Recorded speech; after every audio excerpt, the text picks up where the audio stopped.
Hello guys, you are watching Zoology Comprehensive. Today we are going to discuss a topic called as vacuole. ये जो topic है belong करता है class 11 के cell biology के chapter में. I am going to start with the topic. Diagram बनाएंगे. Diagram भी बहुत इंपॉर्टेंट है. इसका प्रॉपर्टीज फंक्शंस मेंशन करेंगे with the help of diagram. So I am going to start with a simple topic called as vacuole. देखिए, जो ये vacuole है, आप इसमें सबसे इंपॉर्टेंट चीज याद रखेंगे. एक मेम्ब्रेन बाउंड ऑर्गेनली होती है. जैसे हमें पता है कि हमारे सेल्स में कुछ ऑर्गेनलीज होती हैं. ये भी एक सिंपल सा ऑर्गेनली है मगर मेम्ब्रेन बाउंड ऑर्गेनली होती हैं. मैंने यहाँ पे एक सिंपल सा डायग्राम बनाया है. डायग्राम पे आप फोकस करें एंड मैं आपको अंडरस्टैंड कराऊंगा with the help of this diagram. Look, this is the cell, this is the cell and this is the cytoplasm. This is the cytoplasm, this is cell and this is nucleus. और जो यहाँ पे space आपको दिख रहा है और ये मेम्ब्रेन बाउंड स्पेस है, खाली जगह है और इसको मेम्ब्रेन भी है यहाँ से. And this is called as vacuole. Simple सा डायग्राम है. Cell, this is the cell, this is the cytoplasm, nucleus. और जो साइटोप्लाज्म के अंदर मेम्ब्रेन बाउंड स्पेस होता है, that membrane bound space is vacuole. हमेशा के लिए आप याद रखेंगे ये एक ऐसा सेल ऑर्गेनली होता है जिसको मेम्ब्रेन की कवरिंग होती है. कुछ पॉइंट्स हम मेंशन करेंगे इसी डायग्राम के साथ ही है. स्टार्टिंग का जो पॉइंट रहेगा that is it's a membrane bound organelle. जैसे मैं भी आपको कह रहा था, कहां पे ये प्रेजेंट होता है, ये इंपॉर्टेंट है इसका कि मेम्ब्रेन बाउंड ऑर्गेनली तो है, स्पेस मेंटेन करता है. कहां पे होता है? ये प्रेजेंट होता है mainly in plant cells, fungal cells में होता है. आप याद रखिएगा जो प्लांट सेल्स और फंगल सेल्स होते हैं उनका जो कैरेक्टरिस्टिक फीचर होता है प्रेजेंस ऑफ वैक्यूल. और वैक्यूल क्या है? Membrane bound space inside the cytoplasm. और एक चीज मैं आपको बताऊंगा, कुछ बहुत ही कम few bacterial cells, protists like single cellular organisms की बात हम करते हैं, और कुछ एनिमल सेल्स में इनमें भी आपको मिल सकता है ये वैक्यूल. मगर this is the characteristic feature for plant cell and fungal cell only. इनमें भी आपको मिल सकता है लाइक बैक्टीरियल सेल्स, प्रोटिस्टस और एनिमल सेल्स. अब ये कहां से बनता है? इनका फॉर्मेशन इंपॉर्टेंट है. फॉर्मेशन आप याद रखेंगे, छोटे छोटे membrane, multiple membrane vesicles actually उनका फ्यूजन हो जाता है. फ्यूजन की वजह से एक बड़ा सा स्पेस बन जाता है, that is called as vacuole.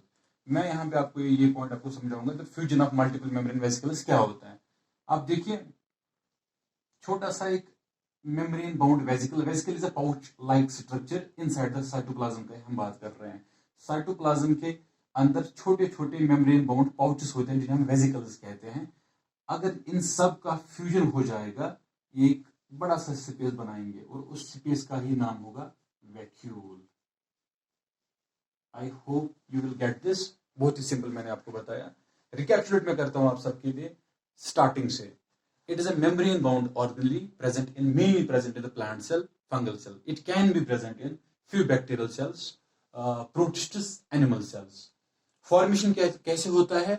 छोटे छोटे membrane bound vesicles मिल जाते हैं, फ्यूजन हो जाता है और एक सिंपल सा स्ट्रक्चर बन जाता है, बड़ी स्पेस बन जाते हैं. That simple space which is membrane bound is called as vacuole.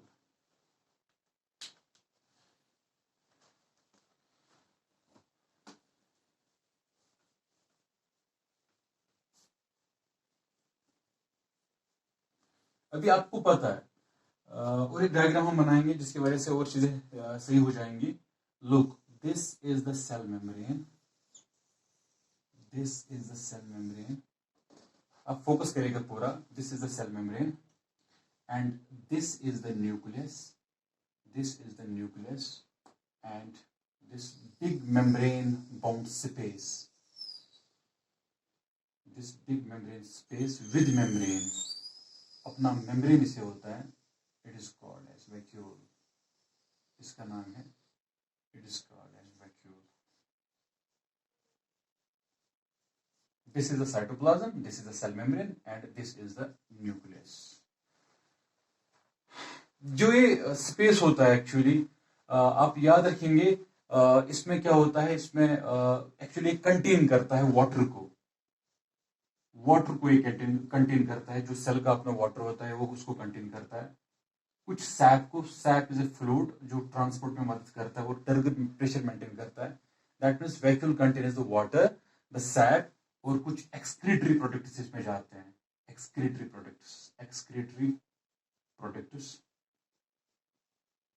और कुछ ऐसे मटेरियल्स जो सेल को जरूरत ना हो, कोई इंपॉर्टेंस नहीं होगा सेल का, वो भी इसमें जा सकता है, जो यूजफुल मटेरियल्स नहीं होंगे। तो अब ये मेन फंक्शन रहता है इस वैक्यूल का। तो अब याद रखेंगे, वैक्यूल में it contains water, excretory products and some materials. और मेनली हम किन की बात करते हैं, प्लांट सेल्स पे हम ज्यादा फोकस करते हैं जब भी हम सेंट्रल वैक्यूल की बात करते हैं। जो ये वैक्यूल होता है, ये एक मेम्ब्रेन बाउंड इसका एक स्ट्रक्चर होता है, मेम्ब्रेन बाउंड स्पेस है ये। and this membrane of the vacuole, look, this is the cytoplasm, this is the cell membrane. Inside the space, this space is called as vacuole, and the membrane of this vacuole is called as tonoplast. It is called as tonoplast. Tonoplast एक Greek word है। टोनो means actually जो maintain करता है tension को। आप सोचे, इसमें अगर वाटर है, वाटर की वजह से अपना हाइड्रोस्टैटिक प्रेशर होगा, अपना वो टर्गर प्रेशर होगा। टर्गर प्रेशर को रोकने के लिए, एक प्रॉपर शेप देने के लिए, एक यहाँ पे मेम्ब्रेन है जो उसको एक प्रॉपर शेप देता है और मेंटेन करता है उस प्रेशर को। That is why it is called as tonoplast. और ये किसका बना होता है? इट इज कंपोज्ड ऑफ, ये बना होता है लिपिड बाइलेयर का। The composition of this tonoplast is same as the composition of cell membrane. ये बना होता है किसका? लिपिड बाइलेयर का। और एक चीज आप इंपॉर्टेंट चीज याद रखेंगे, जो हमारे प्लांट सेल्स होते हैं, मेनली जो प्लांट सेल्स होते हैं, उनका जो 90% जो स्पेस रहता है, 90% ऑफ स्पेस जो होता है प्लांट सेल का, वो ऑक्यूपाई करता है vacuole. In many plant sales की ये बात है। फिर से मैं आपके लिए कैप्चर करता हूं। The membrane bound space inside the cytoplasm is called as vacuole. The membrane of the vacuole is called as tonoplast, which is formed of lipid bilayer. और जो ये वैक्यूल होता है, ये काफी ज्यादा स्पेस लेता है, up to 90% of many plant cells. इसके बाद हम डिस्कस करेंगे इसी के साथ जो इसका इंपॉर्टेंट चीज है, what is the function of this tonoplast. अब टोनोप्लास्ट के लिए आप याद रखेंगे, ये एक्चुअली ट्रांसपोर्ट में मदद करता है। कुछ मटेरियल्स, आयन्स इस वैक्यूल के अंदर जा सकते हैं जो सेल को जरूरत ना हो, या कोई फ्लूइड या इसमें जा सकता है, ट्रांसपोर्ट करता है अगेंस्ट कंसंट्रेशन ग्रेडियंट। उसका मतलब क्या है, मैं आपको ये चीजें समझाता हूं। नॉर्मली जब सिलेक्टिव परमेबल मेम्ब्रेन होता है, वो टुवर्ड्स कंसंट्रेशन ग्रेडियंट फ्लो कराता है। दैट मीन्स अगर यहाँ पे फॉर एग्जाम्पल 10 मॉलिक्यूल्स है और अपोजिट में इसके 4 मॉलिक्यूल्स है, तो ट्रांसपोर्ट होगा from high concentration to low concentration. This is towards concentration gradient, from high concentration to low concentration. मगर जो इसका कैरेक्टरिस्टिक फीचर होता है हमारे टोनोप्लास्ट का, इसकी क्या प्रॉपर्टी होती है, दिस इज वेरी डिफरेंट। ये क्या करता है काम, ये अगेंस्ट कंसंट्रेशन ग्रेडियंट काम करता है।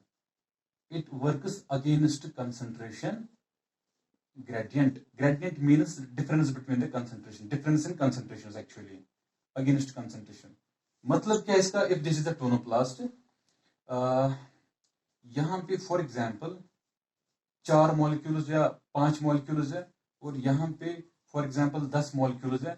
नॉर्मली यहां से from high to low concentration transport होना चाहिए, मगर इसकी इतनी एबिलिटी होती है, ये ट्रांसपोर्ट अगेंस्ट कंसंट्रेशन ग्रेडियंट कराता है। अगेंस्ट यानी कि from low to high concentration, this is against concentration gradient. That means आप याद रखेंगे, जो हमारा वैक्यूल होता है, इसमें कंसंट्रेशन ज्यादा होती है। It has more concentration than this cytoplasm. Cytoplasm से ज्यादा अगर कंसंट्रेशन होती है, वो वैक्यूल में होती है। क्यों? क्योंकि जो हमारा टोनोप्लास्ट होता है, वो अगेंस्ट कंसंट्रेशन ग्रेडियंट काम करता है।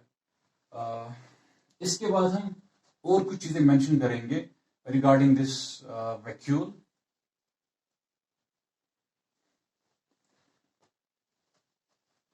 I'm talking about amoeba. These are the pseudopodia of amoeba. Unicellular organism है जिसे हम अमीबा कहते हैं, प्रोटोजोआ में एक्चुअली आता है। यहाँ पे इसका जो सेंट्रल वैक्यूल होता है, this is a cytoplasm, this is central vacuole and this is a tonoplast like this. ये क्या काम करता है, इसका जो सेंट्रल वैक्यूल है ये काम करता है, it helps in excretion, it helps in excretion में मदद करता है। आप याद रखेंगे अमीबा का जो टोनोप्लास्ट है, यानी कि अमीबा का जो सेंट्रल वैक्यूल है, that helps in excretion in amoeba. उसके बाद और चीजें आपको बताऊंगा। कुछ ऐसे प्रोटिस्ट्स है, कुछ ऐसे सेल्स है, कुछ ऐसे प्रोटिस्ट्स है। Protists means single cellular cell ना, सिंगल सेलुलर ऑर्गेनिज्म्स, एक ही सेल के ऑर्गेनिज्म जो बने होते हैं जिनका ट्रू न्यूक्लियस होता है। For example this is the protista, this is the nucleus, this is the organism, क्योंकि एक ही सेल का ऑर्गेनिज्म बना हुआ है, एंड दिस इज साइटोप्लाज्म। यहाँ पे कुछ ऐसे वैक्यूल्स होते हैं जिनमें फूड स्टोर रहता है, जिनमें ऐसे फूड स्टोर रहता है। ये क्या करते हैं काम, ये वैक्यूल्स एंगल्फ करते हैं फूड पार्टिकल्स को, दे एंगल्फ